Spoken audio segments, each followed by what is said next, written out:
It's the final days of campaigning in Indian-administered Kashmir for Wahid ur Rahman Para. The region's traditionally boycotted elections following calls from separatists, but he's telling Kashmiris that their voice matters. This election will be a turning point, venting out their anger. And there's a huge vacuum of 5-6 years. And this will be an expression. People should vote with their feet, come out and, express themselves. Para was jailed twice after the governing BJP government repealed Indian-administered Kashmir's autonomous status in 2019. He was suspected of having ties with separatists opposed to Indian governance. His struggles have helped him strike a chord with voters. Wahid Para was arrested and has faced trouble that a common Kashmiri does. That's why the youth want him to succeed. Until 2019, Indian-administered Kashmir enjoyed a special status that allowed it a separate constitution and protection of land and jobs under the Indian constitution. After it was revoked, Jammu and Kashmir were split into two federally ruled areas and brought under capital New Delhi's direct control. Critics say it was intended to change the demographics of Kashmir, India's only Muslim-majority region.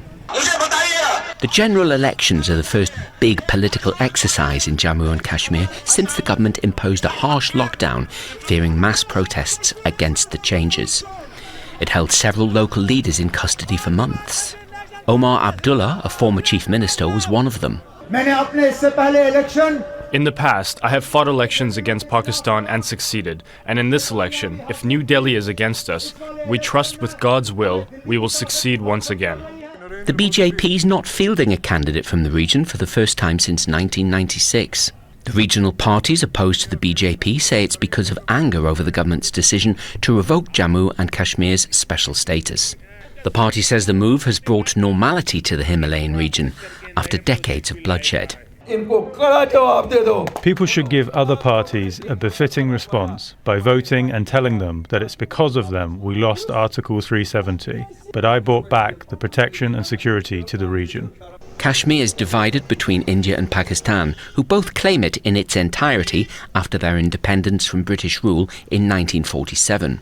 It's one of the most militarised regions in the world. Analysts say people want change. There seems to be an interest in the election, not simply because people want someone, rather they perceive the local parties to be a lesser evil as compared to BJP. Recently, 3 rebels were killed in a gunfight with Indian soldiers, and last week an Indian Air Force convoy was attacked in a border town, leaving 1 person dead and 4 injured. Signs of how tense the region is ahead of the vote. Paul Ging, Al Jazeera. Make sure to subscribe to our channel to get the latest news from Al Jazeera.